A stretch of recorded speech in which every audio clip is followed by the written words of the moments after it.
Hello guys, మనకి ఎప్పుడెప్పుడా అని చెప్పేసి వెయిట్ చేస్తూ ఉన్న ఛాంపియన్స్ ట్రోఫీ వచ్చేసరికి రేపటితో స్టార్ట్ కాబోతుంది. అయితే మరి మన మ్యాచ్ వచ్చేసరికి ఫస్ట్ బంగ్లాదేశ్ మీద ఆడబోతున్నాం. అయితే మరి బంగ్లాదేశ్ మీద ఆడబోతున్నాం కాబట్టి ఆల్రెడీ వాళ్ళ ప్లేయర్స్ ఒక ఇద్దరు ప్లేయర్స్ కొన్ని స్టేట్మెంట్స్ ఇచ్చారు. అవేంది అనేది ఆల్రెడీ లాస్ట్ టైం మాట్లాడాం. సో దాంట్లో ముష్ఫికుర్ రహీం, దాని తర్వాత వచ్చేసరికి షాంటో. సో వీళ్ళిద్దరూ కొన్ని కీలకమైన వ్యాఖ్యలు చేశారు.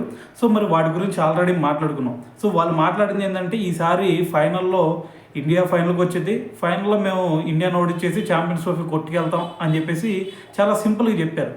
అయితే మరి ఈసారి మరి రేపు జరగబోయే టీం చూస్తే మరి మన ఇండియాకి అలాగే బంగ్లాదేశ్ ఈ రెండు టీమ్స్ కనుక ఒక్కసారి కంపేర్ చేస్తే మరి నక్కకి నాగలోకానికి ఉన్నంత తేడా అయితే కనిపిస్తూ ఉంది. అయితే మరి దీంట్లో ఖచ్చితంగా మరి మన ఇండియా టీం గెలిచిద్ది అనటంలో ఎటువంటి డౌట్ లేదు. అయితే మరి ఈ మ్యాచ్ వచ్చేసరికి మరి మనకి మధ్యాహ్నం 2:30కి స్టార్ట్ అయింది. సో 2 o'clockకి మనకి టాస్ అయితే స్టార్ట్ అయింది అనమాట. అయితే ఈ మ్యాచ్లో మరి మన ఇండియా ప్లేయింగ్ 11 కనుక ఒక్కసారి చూస్తే సో దీన్ని బట్టి చెప్పేయచ్చు మనం గెలుస్తామా లేదా అనేది. అయితే దీంట్లో మీ అందరికి ఇక్కడ ఒక డౌట్ రావచ్చు, అదేంటంటే మరి హర్షిత్ రాణా పరిస్థితి ఏంది భయ్యా అని చెప్పేసి.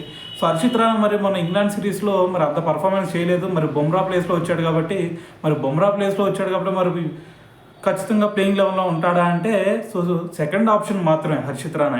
అయితే మరి పేసర్స్ వచ్చేసరికి మనకి షమి, దాని తర్వాత హర్షదీప్. సో వీళ్ళిద్దరూ ఉండబోతున్నారు అని చెప్పేసి మనకి ఆల్రెడీ కొంచెం న్యూస్ అయితే వచ్చింది. అయితే ఒకసారి ప్లేయింగ్ లెవెన్ కనుక ఒక్కసారి మనం చూస్తే ఫస్ట్లో మనందరూ తెలుసు రోహిత్ శర్మ కెప్టెన్, దాని తర్వాత వైస్ కెప్టెన్ శుభ్మన్ గిల్, వీళ్ళిద్దరూ ఓపెనింగ్ చేస్తారు. అయితే వీళ్ళిద్దరు అవుట్ అయిన తర్వాత మరి ఇద్దరు చూసుకుంటే మొన్న శుభ్మన్ గిల్ కూడా చాలా మంచి ఫామ్లో ఉన్నాడు, దాని తర్వాత రోహిత్ శర్మ ఫామ్లోకి వచ్చాడు. సో అయితే మొన్న థర్డ్ ఓడి చూసుకుంటే మళ్ళీ తొందరగానే అవుట్ అయ్యాడు. అది పక్కన పెడితే ఓకే పర్లేదు, కొంచెం ఫామ్లో కనిపించాడు. అయితే మరి వీళ్ళిద్దరిలో ఎవరైనా సరే అవుట్ అయ్యారు అంటే నెక్స్ట్ కోహ్లీ ఉన్నాడు. సో మరి కోహ్లీ పర్ఫార్మెన్స్ చూసినా సరే రీసెంట్గా మ్యాచ్లో మరి కొంచెం ఫామ్లోకి వచ్చినట్టు కనిపించాడు. సో మరి ఇక్కడ రోహిత్ శర్మ కొంచెం ఫామ్లోనే కనిపిస్తున్నాడు, విరాట్ కోహ్లీ ఫామ్లోనే ఉన్నాడు, దాని తర్వాత శుభ్మన్ గిల్. ముగ్గురు కూడా టాప్ ఆర్డర్లో ఉన్న ముగ్గురు ప్లేయర్లు కూడా సో ఎక్స్ట్రాడినరీ ఫామ్లో ఉన్నారు. సో దాని తర్వాత చూసుకుంటే శ్రేయస్ అయ్యర్. సో శ్రేయస్ అయ్యర్ గురించి చెప్పాలంటే మరి మన ఇంగ్లాండ్ సిరీస్లోనే మీరు చూసుంటారు ఎటువంటి అగ్రెసివ్ ఇంటెంట్ చూపించాడు అనేది. సో మరి మనకి టాప్ 4 ప్లేసెస్ సో ఫిక్స్డ్, దాని తర్వాత నలుగురు కూడా మంచి ఫామ్లోనే కనిపిస్తున్నారు. సో ఇది ఓకే. మరి దాని తర్వాత మిడిల్ ఆర్డర్లో స్ట్రాంగ్ ఉంటేనే కదా మరి మ్యాచెస్ గెలిచేది అనే డౌట్ నీకు రావాలి. అయితే మరి ఒక్కసారి మిడిల్ ఆర్డర్లో చూసుకుంటే మనకి కేఎల్ రాహుల్, దాని తర్వాత వచ్చేసరికి మనకి హార్దిక్ పాండ్యా. సో ఇక్కడ కేఎల్ రాహుల్ పంత అనే డౌట్ పెట్టుకోమాకండి. ఆల్రెడీ దీని గురించి మనకి మన ప్రెస్ మీట్లోనే చెప్పేశారు. దుబాయ్ వచ్చేటప్పుడు మనకి ప్రెస్ మీట్ పెట్టారు. ఆ ప్రెస్ మీట్లోనే చెప్పేశారు, పంత్ కాదు మాకు కేఎల్ రాహులే ఫస్ట్ ఆప్షన్, ఖచ్చితంగా కేఎల్ రాహులే మాకు ఫస్ట్ వికెట్ కీపర్గా ఉంటాడు. సో దాంట్లో ఎటువంటి డౌట్ లేదు అని చెప్పేసి కూడా మరి మొన్న అయితే చూడడం జరిగింది. సో మరి ఆ 5th ప్లేస్లో వచ్చేసరికి మనకి కేఎల్ రాహుల్. సో దాని తర్వాత 6th వచ్చేసరికి మనకి టాప్ ఆల్రౌండర్ అయిన హార్దిక్ పాండ్యా. సో ఇక్కడ వరకు సెట్. మరి దాని తర్వాత 7th ప్లేస్లో 8th ప్లేస్లో వచ్చేసరికి మనకి బ్యాటింగ్ ఎక్స్టెండ్ అవుతూ ఉంది. అయితే 7th ప్లేస్లో జడేజా, దాని తర్వాత వచ్చేసరికి మనకి 8th ప్లేస్లో వచ్చేసరికి మరి అక్షర్ పటేల్. సో ఇట్లాగా 8 ప్లేసెస్ వరకు మనకైతే ఎక్స్ట్రాడినరీ బ్యాటింగ్ లైనప్ ఉంది.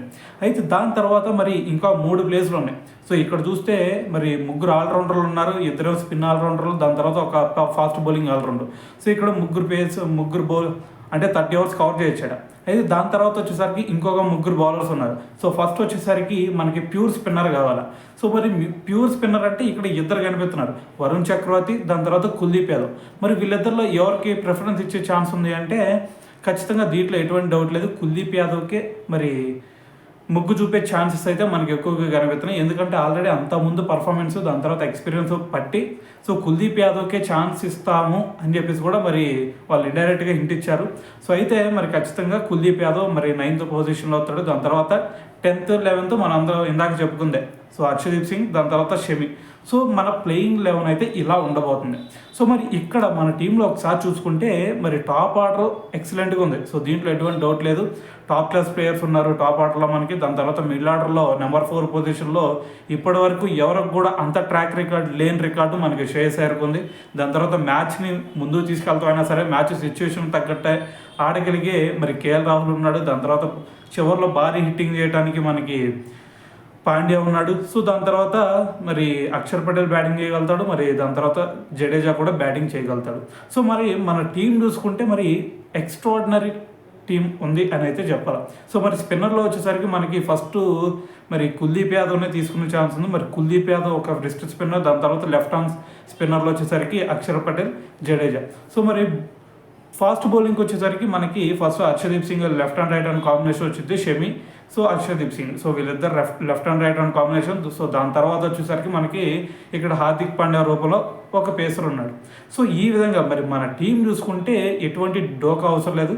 ఖచ్చితంగా మరి ఈ ఛాంపియన్స్ ట్రోఫీ కూడా రేపు జరగబోయే బంగ్లాదేశ్ మీద మ్యాచ్ని అయితే ఈజీగా గెలిచేస్తారు అని అయితే నేను అనుకుంటున్నాను. సో అయితే మరి దాని తర్వాత మరి ఆస్ట్రేలియా లాంటి టీముల మీద గెలిచిద్దా అంటే, సో వాళ్ళ టీం గురించి ఆల్రెడీ చూసాం. సో వాళ్ళలో మొత్తం 5 టాప్ క్లాస్ ప్లేయర్స్ బయటకు వెళ్ళిపోయారు.